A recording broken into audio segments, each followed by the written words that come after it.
for folks who weren't able to join tonight, and also for you if you need to go back and learn anything while you fill out your ballot.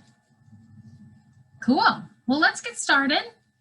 Hi, I'm Caitlin Schneider. I'm the project manager for Count Me In, and it has been a blast this past week of us hosting this Ballot Bash Learning Series. Tonight, like I said, it's part 4, and we are going over the voting measures. I'm excited to welcome you to tonight's event. This is our final event of our learning series, and we have 2 wonderful speakers, my partners at Count Me In, Alex and Jennifer, who will be going into the details of the 2 voting measures that we have on our ballot. And if you all, maybe you all have your ballots in hand and are taking notes and about which way to vote, what's best for you in your community. But we will go into Amendment 76, which is the citizenship qualification of electors question, and Proposition 113, which is asking Colorado voters about joining the National Popular Vote Compact. Before I turn it over to Alex and Jennifer, I just wanted to give you a little introduction of Count Me In and this educational effort.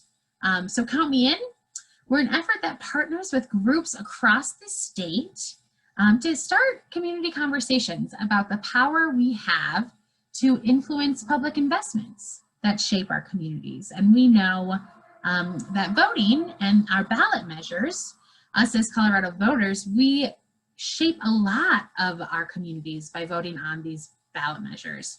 We started Count Me In 2016 to educate and energize Coloradans about how our state elections are important ways we make these collective choices. So we've been around for the past 4 years. One thing to note about Count Me In is we go and talk about each ballot measure, but we talk about it in an objective way.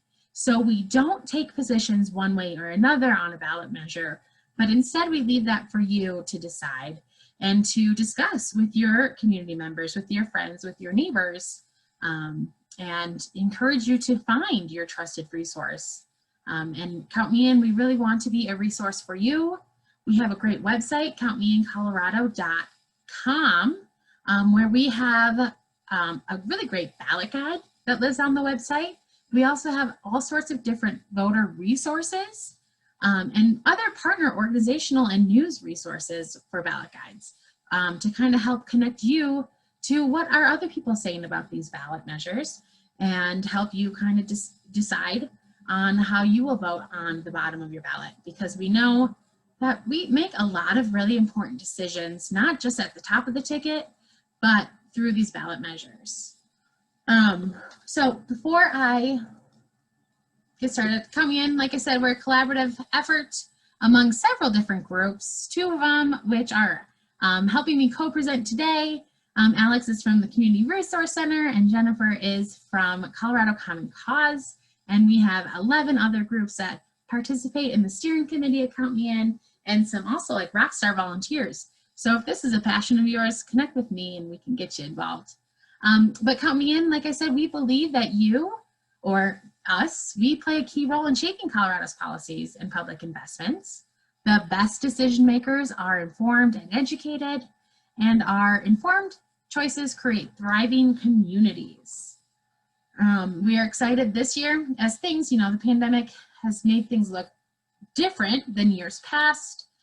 We decided that we wanted to host a learning series to really dive deep into some of these measures, because this year we have 11 statewide measures, and they range from voting on gray wolves to voting measures, and then also some fiscal policy measures. And so we wanted to make sure that we could provide information and really dig into those questions that you get to understand the background. And so we're excited to be here tonight to talk about the voting measures. Before we go into that, I want to actually just kind of share our Count Me In video with you. For those of you who have been part of our Ballot Bash Learning Series, you probably have now seen this 3 times, but I think it's an important way to kind of like talk about who Count Me In is and like what we're doing here and why we are part of this effort. All right, so hopefully the sound is working. If one of you will give me a thumbs up. Colorado. We choose to live here for a reason.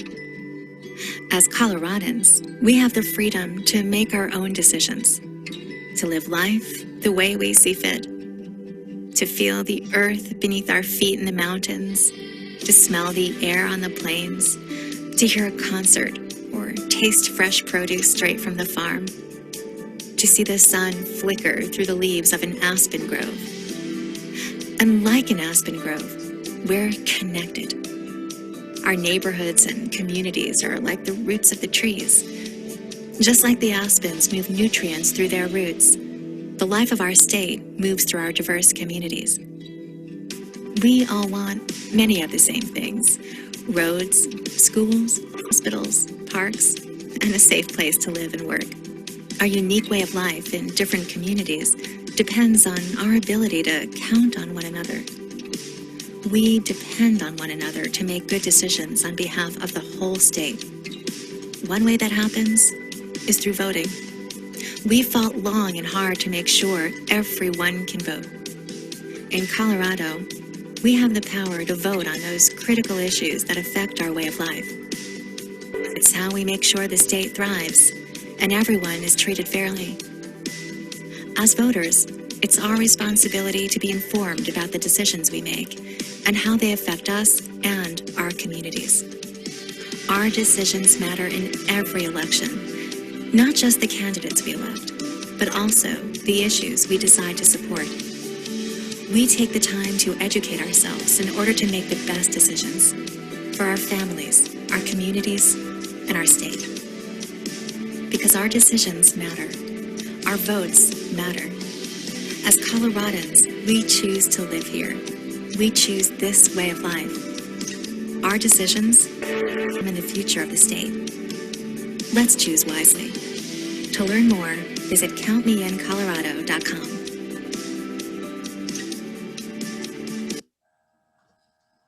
Awesome. Oh, my screen just went. Colorado. Not going to play the video again, but I could because I love that video. So talking about Count Me In and the decisions that we make as voters, I wanted to go over some voting information of Colorado as you are voters, and I'm sure that friends turn to you and ask you questions about voting.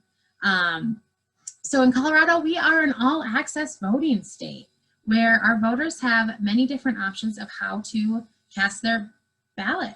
So every registered voter in Colorado receives a mail ballot, and they have that option to vote that mail ballot in their house and send it back by mail, drop it off at a drop box location, or go in and vote in person in Colorado. And so I just wanted to flag some key dates. October 9th, which actually was on Friday, was a big date where counties could start putting mail ballots in the mail.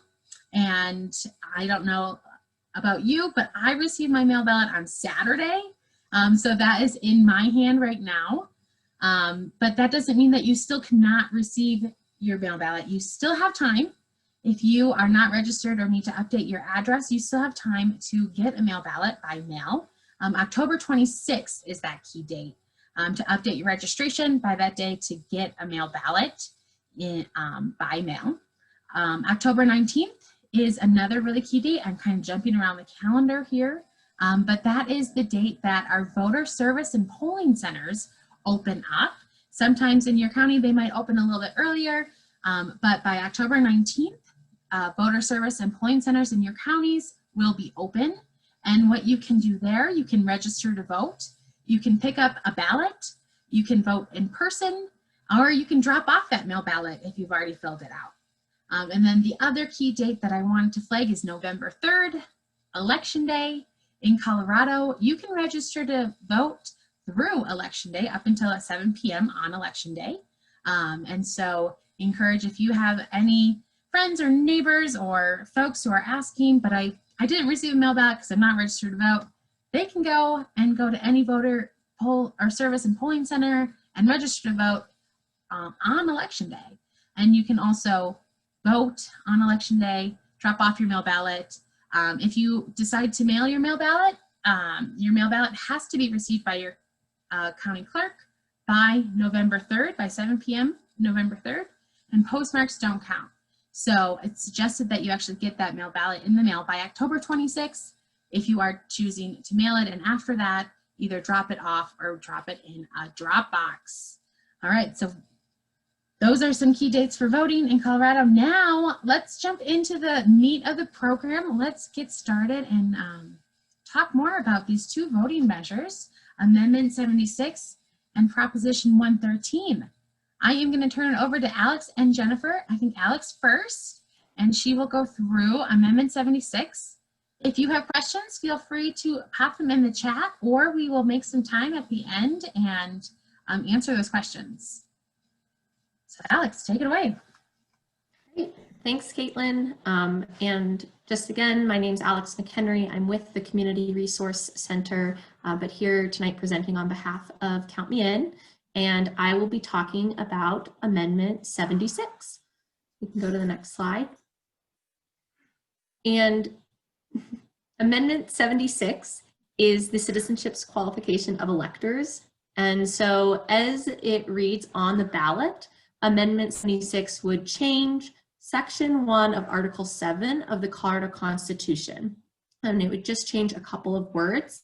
It would change it from every citizen of the United States who has attained the age of 18 years, has resided in the state for such a time as may be prescribed by law, and has been duly registered as a voter, if required by law, shall be qualified to vote in all elections. And so this amendment would amend that language. And so instead of saying every citizen, it would switch it to be only a citizen, and then that next sentence. So I think on a surface level, when folks read this, it seems quite simple. It's just changing a couple of words there, and it can be kind of hard to distinguish exactly what is changing because the words every and only are quite similar.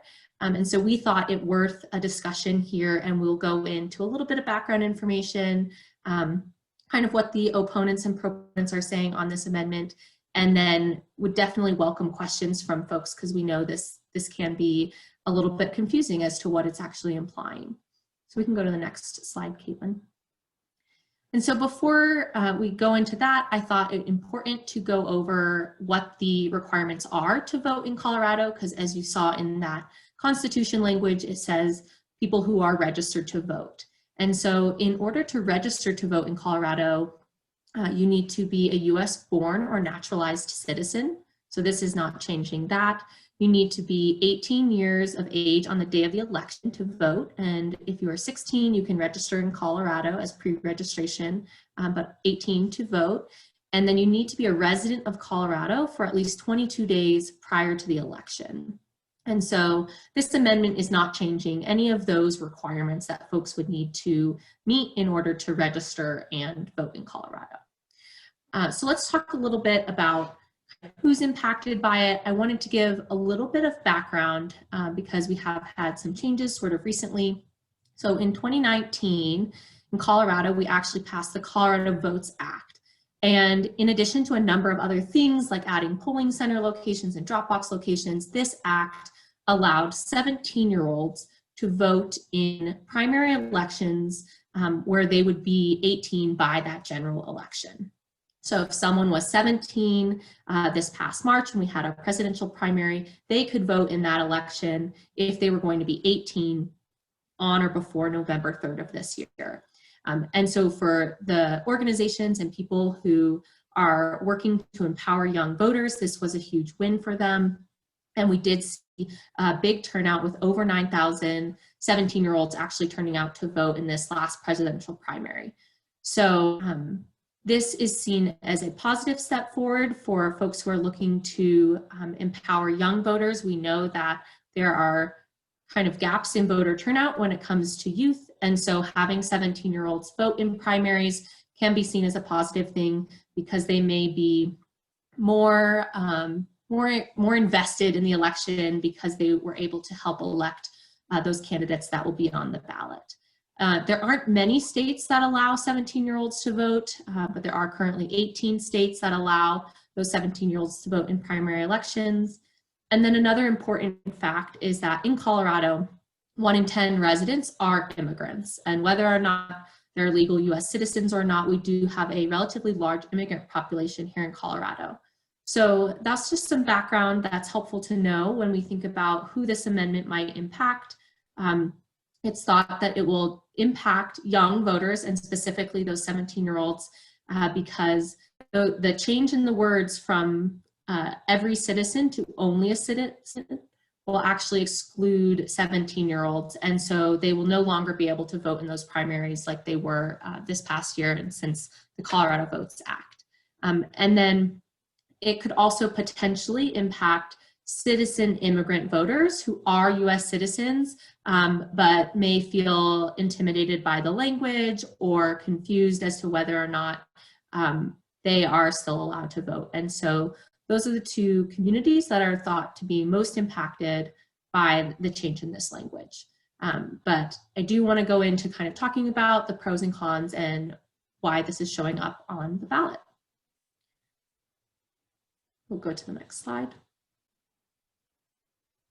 So for the proponents, these are folks who are saying yes on Amendment 76. They want to change that language. And so what the proponents are saying is that most of the states in the US, most of their constitutions don't prohibit non-citizens from voting, don't explicitly prohibit non-citizens from voting. And so through what is called the non-citizen loophole, there are some cities across the US that are passing laws for on some smaller local elections to allow non-citizens to vote in those elections. And so the use of the term every citizen is more inclusive, and it does kind of allow for the loophole to exist, for other laws to come into play that actually give more than what is stated there, more people the right to vote in certain elections. And so the folks who are for Amendment 76 want to just tighten up the language in the Colorado Constitution, ensure that this loophole doesn't exist here in Colorado, and that we don't have people kind of finding workarounds for who else can vote in local elections. And some people argue that it just kind of clarifies what's already in the Constitution. It already states very clearly that you need to be a US citizen and 18 years old. And so let's just make sure that's super clear, and the word only kind of makes more of that statement. And so then let's go to the next slide and look at the opponents who are voting, would say to vote no on Amendment 76, believe that this is taking away the right of those 17-year-olds because it will eliminate their ability to vote in primary elections leading up to a general election where they would vote, that it could confuse citizen immigrant voters and send kind of a message that deters them from voting, that could result in lower voter turnout amongst young voters and citizen immigrant voters. And they say that the main goal of 76 is voter suppression, and especially, like I mentioned, trying to suppress citizen immigrants and youth voters. And the organization, the registered organization that's an opponent, is the Campaign for Real Election Protection. And I think that's kind of a summary. I know that was quick of the pros and cons. I don't know, are we taking questions now, Caitlin, or at the end? Yeah, I think it makes sense to do some questions right now. If folks have questions, feel free, you can unmute yourself and ask them, or you can also chat them in the chat box.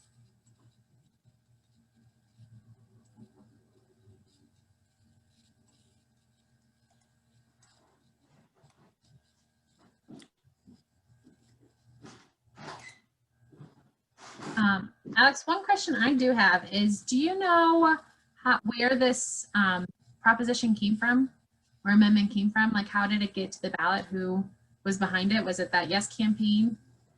Yes, it was a campaign out of Florida that brought it to the ballot.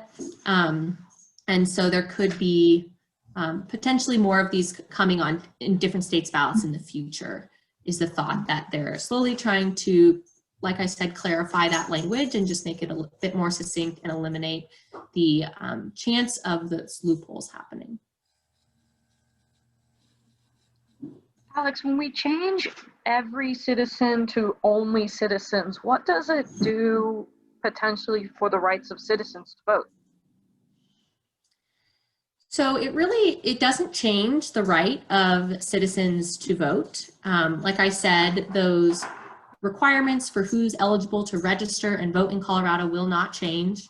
You still need to be a registered US citizen.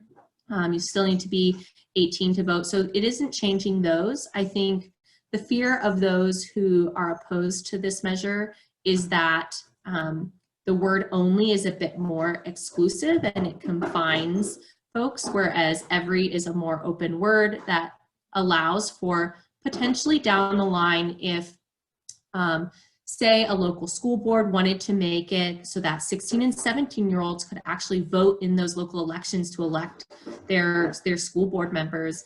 That would be possible if the Constitution stayed with every US citizen. If it changes to only, then it will eliminate the possibility of kind of future laws or amendments coming into play that do allow kind of additional people to vote in certain elections. And so this really kind of confines it. While in this moment, we don't think it really changes very much apart from that the 17-year-olds being able to vote in primaries.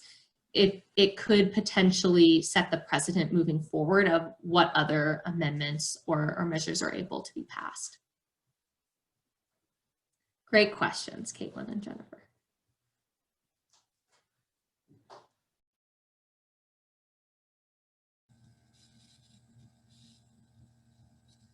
Other questions? Otherwise, if they come up when you're thinking about this, feel free to chat it to us and we can take a lot more questions at the end. Cool. Thank you, Alex, for talking about Amendment 76. All right, so now I'm going to hand it over to Jennifer, who's going to talk about Proposition 113. Right. So, hello, good evening, everybody. My name is Jennifer Parenti. I work for Colorado Common Cause, and I'm here today to talk to you about Proposition 113, which is reaffirming Colorado's participation in the National Popular Vote Compact.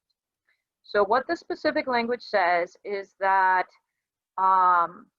this is allowing voters to decide if Colorado will remain in the National Popular Vote Interstate Compact.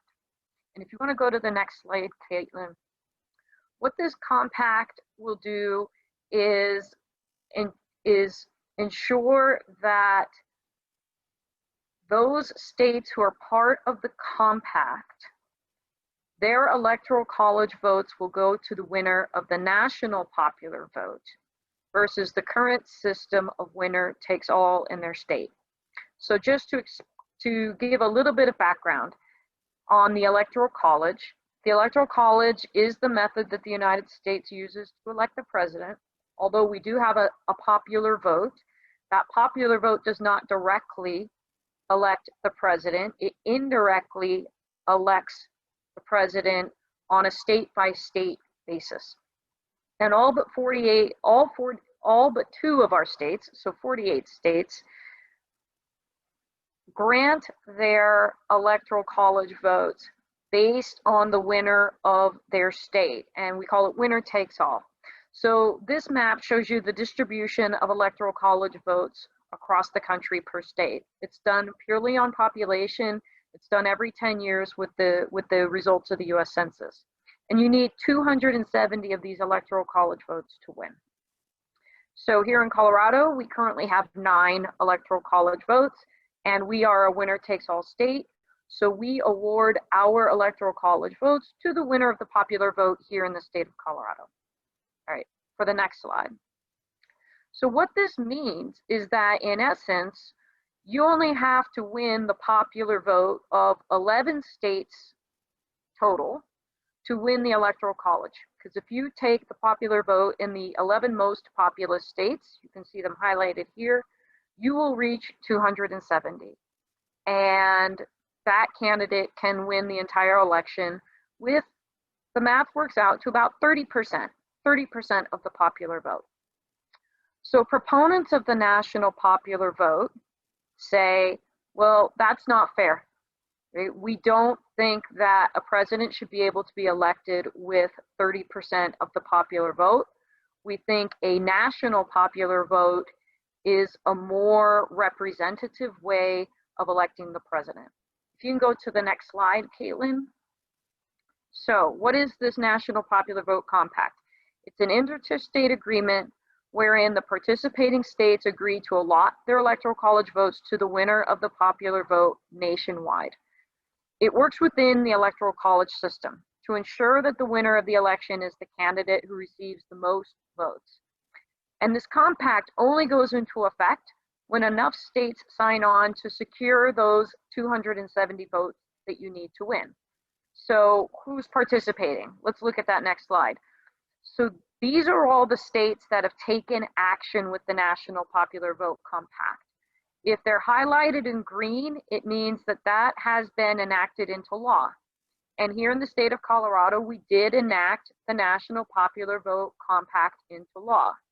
But the reason that this is coming up for a vote to the people is that there was a voter referendum. Enough petition signatures were gathered to essentially reaffirm. So the legislature and the governor passed this, and now they're asking voters to say, yes, we agree. You can see that there's a number of other states who have taken some kind of action on this initiative, whether it's passed one or both legislatures or has at least made it through committee. Right now, the compact stands at 196 electoral college votes. So whether or not, regardless of the decision that's made by Colorado voters, this compact is not in effect for the 2020 vote election and will not go into effect until enough states sign on to reach that 270. So just want to clarify exactly what the status is. Okay, so what are the proponents saying? The proponents are saying that a national popular vote advances this idea of one person, one vote. It also ensures that every vote in every community counts equally. And what they mean by that is because of the winner takes all tradition for awarding electoral college votes, if you are a conservative voter in California, if you are a liberal voter in Mississippi, you may feel like your vote doesn't count. And what that does is it really disenfranchises people. And what we mean by that is it discourages them from voting. We want the proponents say we want a system where that encourages everyone to vote everywhere by making sure that all of their votes will count. Also, they would say that the current system places too much importance on just those few competitive states, like, you know, those traditional swing states like Ohio and Pennsylvania. And as a result, those states get more campaign attention. They get more money that's put into their state, and the national issues that are brought to attention tend to be the issues that are important to voters in those states instead of the entire country. So that's sort of the yes side. On the no side are the people who say, you know, the Electoral College was put in place for a reason. It was put in place to ensure that a balance of power between large states and small states. And we believe that Colorado's Electoral College votes should go to the candidate who wins the most votes in Colorado. We shouldn't keep Colorado's votes beholden to other voters in other parts of the country. So that's sort of the no argument. And within that is the sense that this would allow larger population centers to be able to control more of the election. And especially with respect to the state of Colorado, it would allow larger population centers to drown out our regional issues. So that's sort of the no side. I'm trying to think, that's what I've got. So I'm looking to see if there's, I'm sorry, I was looking to see if there's any questions. So that's Proposition 113. A yes vote says, we agree in national popular vote, Colorado should stay in it. And a no vote says, we think that Colorado should stay with its current state-run winner takes all method of awarding electoral college votes. So with that, I will open it up to any questions. Hi, sorry. Oh, was someone else going? So I might have missed this, but who put the referendum in place, or why was the referendum brought? So the referendum was brought by gathering sufficient signatures on a petition to bring it to the ballot. But I'll be honest with you, Caitlin might have more information on whether a particular group spearheaded that other than the Protect Colorado vote. Was there a particular group or PAC behind that, Caitlin? No, I am not sure if it was different than the no on Proposition 113, Protect Colorado vote. My sense but as well. all it takes for a referendum vote is just one Colorado voter saying, hey, I don't agree with that. So them going through an effort to collect the required amount of signatures, which is 124,632 to bring it to the decision of the voters. Yeah. Thanks for that question, Gabby. Did that answer that for you? Yes, thank you. Sure. Are there any other questions about the national popular vote? I know this is it's a hot topic, but also one that maybe Coloradans feel like, haven't we discussed this before? Because yes, we discussed this before. I have a question. Sure, Alex. And I'm not sure if we know the answer, but I'm curious, are there other states, like that map you showed of which states have already signed on, kind of which ones is it going through legislature? Wondering, are there other states that also have this like on their ballot this year? Or is there any prediction as to when there would potentially be that number of states equaling the 270 electoral votes signed on to the compact? Yeah, absolutely. So the National Popular Vote Interstate Compact has actually been around for a really long time, more than 20 years. And so some of these early states that show just that it's passed through one legislative chamber or through one committee, some of those started talking about this, in the 90s.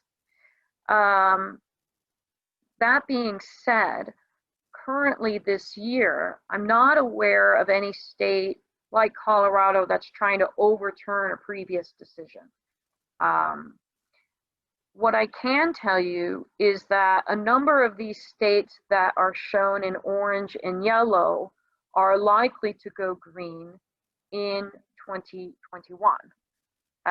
But the coronavirus disrupted enough legislative sessions this year that the initiative wasn't able to make it through. But I can't say if it's going to be enough to reach that 270. There's, as you can see, there's still 74 votes to go there. So.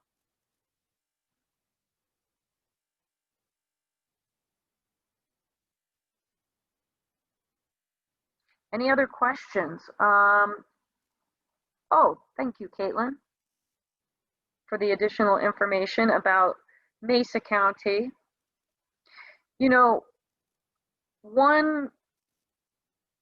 One thing that I think it's important to realize is that because of winner takes all, for the most part, all but about 46 or 47 of the states have a much larger urban and suburban population than rural populations. In fact, the only two states with a statistical rural voting advantage are Maine and Vermont. And so, for the most part, under the Electoral College, rural communities are already underrepresented. And that's one of the arguments that proponents are making for the national popular vote, is that our rural communities are no longer well represented because of population accumulation into our urban centers. And so the question from Megan is, does every state follow winner takes all? All but two. Maine and Nebraska split their vote, but that is 9 electoral college votes total. Everyone else follows the winner takes all rule. Thank you for that question. Great. And Caitlin just put a link into the chat for more information on the pros and cons of all the ballot measures. Any other questions specific to national popular vote? Great. Well, thank you, everyone. And I appreciated your questions. And as Caitlin and Alex said before, if you think of anything after this, please feel free to reach out, because that's why we're here, is to try to share good information. Thank you. Thank you, Jennifer. And to follow up Gabby's question about who put national popular vote, the referendum, who backed it, it is the same registered issue committee as the no vote, the no on 113 campaign.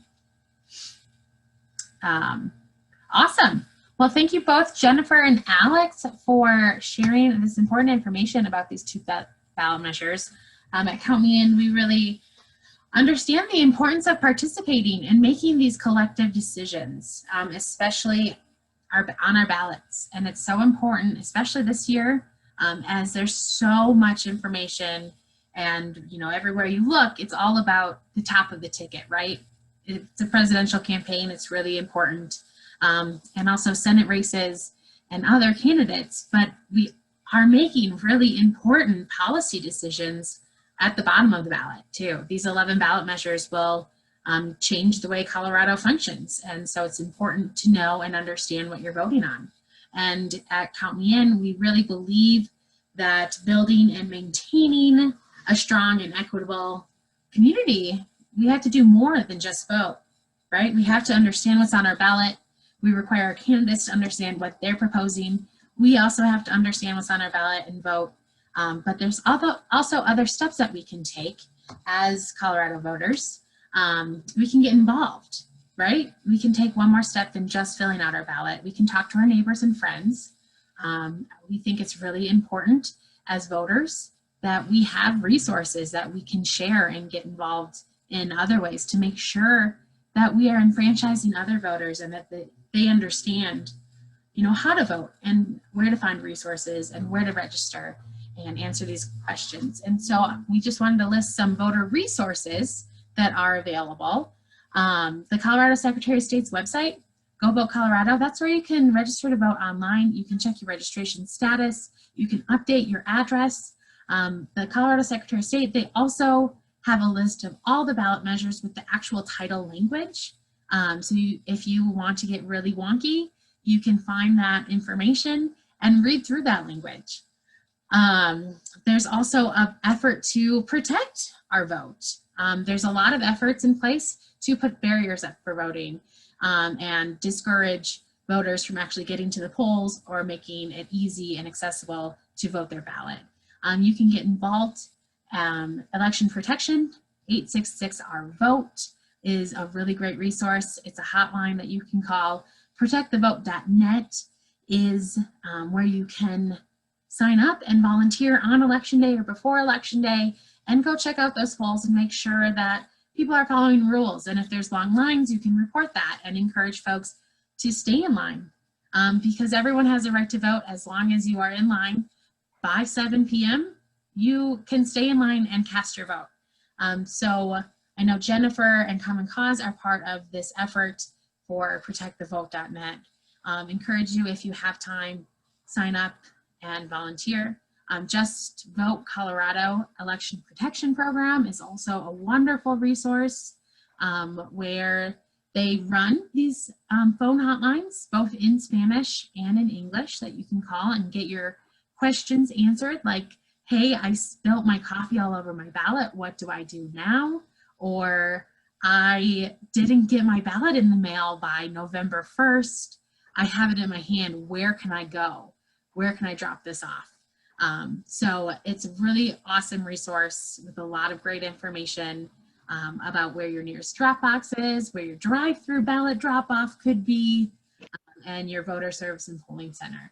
So I encourage you all to check out these websites and share it with your friends and your families, your neighbors. Send an independent message to voters that you know or people that you know aren't registered to vote yet, and encourage them to get involved. I see Jennifer has her hand up. Caitlin, if I could just make a couple quick comments on that.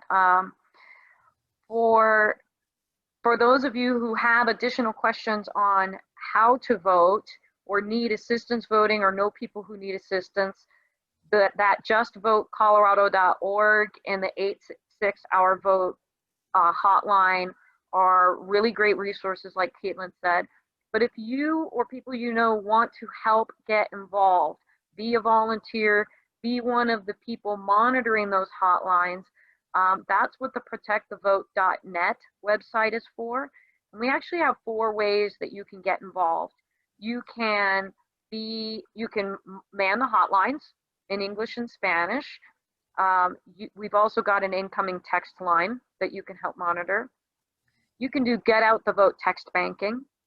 You can do social media monitoring for disinformation that's being spread throughout major Colorado websites. And you can also be a poll watcher, like Caitlin explained. So go to different polling sites during early voting and on election day to make sure that everything is in order and there's no strange situations at the polling sites. So if you're interested in any of those activities, some of them are in person, but many of them you can do from home as well. If you're concerned about social distancing, please go to that protectthevote.net website to sign up. Thanks, Caitlin.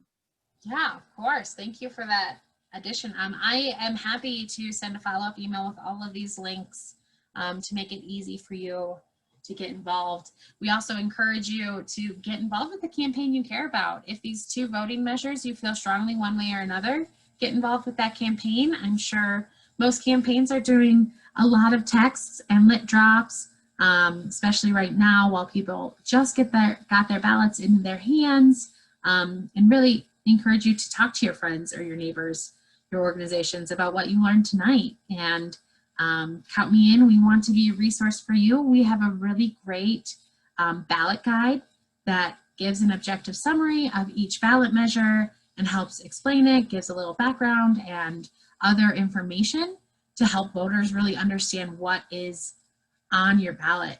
And count me in. We are available to do lots of presentations for your organizations, your social groups, if you're part of, a mom's group or a book club, your neighbors, get them together in the backyard and throw us up on Zoom, or your friends. We're here to help. So if you are interested in learning more than just these 2 ballot measures, we can go through all 11 with you and your group, and we're here and available. So just shoot us a message. I think you all should have received an email from me with this Zoom link, but we encourage you to really get involved with Count Me In and the importance of understanding these ballot measures. So I thank you all again. A big thanks to Jennifer and Alex for going through these 2 ballot measures. A big thanks to you all who have been on the call. I recognize a lot of the names from last week too. This will, like I said, is being recorded and will be up on our website along with the other 3 Ballot Bash Learning Series. We went through the fiscal measures, we went through paid family leave, and we did a brief